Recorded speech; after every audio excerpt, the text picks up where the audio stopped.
The morning air carried a heaviness that didn't belong to a child. 9-year-old Mara Lee stood in front of the cracked mirror in her small, dimly lit bedroom, tracing the purple bruise spreading across her left eye. It wasn't the first time she'd seen it, the mark of someone else's anger, but today, it felt different. She wasn't sad anymore. She was just tired. Behind her, a backpack leaned against the wall, patched and frayed, the only thing she truly owned. And today, she had a plan. She wasn't going to cry at school again. She wasn't going to pretend she tripped. She was going to find help. Real help. If you believe in kindness, second chances, and standing up for those who can't fight back, please take a moment to like, comment, share, and subscribe too. Your support helps us spread stories that remind the world that compassion still exists. Mara walked to school with her head down, every step heavier than the last.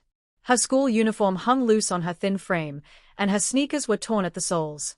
Behind her black eye was a story no one cared to ask about: a mother lost to addiction, a father she'd never known, and a boyfriend who treated her like a punching bag.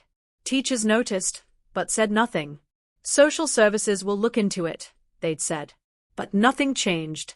Every night, she stared at the ceiling, wishing someone, anyone, would care enough to stop it. That day during lunch, Mara sat alone in the corner of the playground. The laughter of other children stung worse than her bruises. A group of older girls whispered as they passed, pointing at her face. She probably deserved it, one of them muttered. Mara pressed her sleeve against her eye and pretended she didn't hear. That's when a low rumble broke through the distant hum of the town, the sound of motorcycles echoing from the road beyond the schoolyard fence. She lifted her head, eyes narrowing at the line of chrome and black leather rolling past. They were loud, unapologetic, unafraid, everything she wasn't. Later that afternoon, when school let out, Mara walked past the same road. The motorcycles were parked outside a small diner, a local stop for bikers passing through. She hesitated at the corner, heart racing. She didn't know what she was doing, only that something inside her pushed her forward. The bell above the diner door jingled as she stepped in, the smell of oil, coffee, and smoke filling the air. Heads turned. 20 or so men in leather vests glanced up, tattoos winding down their arms, patches stitched in red reading Hell's Angels. For a moment, silence. Then one of them, a large man with graying hair and kind eyes, spoke. "Hey, sweetheart, you lost." Mara didn't answer. She stood trembling, clutching her backpack straps. Then, in a voice so small it almost broke, she said, "Can one of you be my dad, please?" The diner went quiet. A few bikers exchanged looks, some confused, some shocked. The old man set his coffee down and knelt beside her. That's when he noticed the bruise. His expression changed. "Who did this to you?" he asked softly.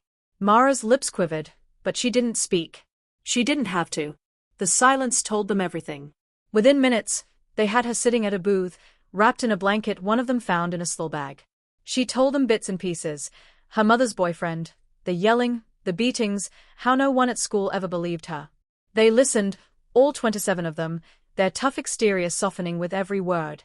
They weren't saints, they'd all made mistakes. But none could stomach the thought of a child growing up believing she was alone. That night, they didn't ride off. They called child protection, filed a report, and ensured Mara wouldn't return to that house. The next morning, word spread that a little girl had walked into a biker diner and changed 27 hardened men. But what no one expected came the next day. At 8:15 a.m., as students filed into East Hollow Elementary, the distant roar of engines rolled over the quiet street. Teachers peered out the windows, parents gasped, and children pressed their faces against the glass. One by one, 27 Hell's Angels pulled up to the school gates, their jackets gleaming in the sun. The leader, the same man from the diner, stepped forward, holding Mara's backpack. She froze at the classroom window, heart thudding against her ribs. For the first time, someone had shown up for her. They didn't go inside. They didn't need to. Their message was clear. They stood there, silent and unmoving, a wall between her and everything that had ever hurt her. The principal came running out, flustered, asking what they were doing. The leader smiled and said simply, "We're making sure she knows she's not alone anymore." That moment changed Mara forever. News of what happened spread like wildfire. Reporters arrived, stories were written, people debated whether bikers should be at a school. But tomorrow, none of that mattered. For once, she wasn't invisible. For once, she was safe. That night, she was placed with a foster family recommended by one of the bikers, a family who had lost a daughter years ago and were eager to help another child heal. Years later, Mara would say that day was when her life truly began.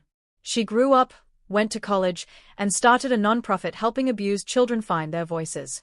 But she never forgot those 27 men. Every year, she received a postcard from the leader, signed, "Ride safe, little angel." If this story touched your heart, please like, share, and subscribe too, because small acts of courage can spark the biggest waves of change. Before we end, tell us in the comments, what would you have done if a child like Mara asked for your help? Mara's story reminds us that family isn't always blood. Sometimes it's found in the most unexpected places, in people brave enough to stand for what's right. And that's what kindness really means, showing up when the world looks away.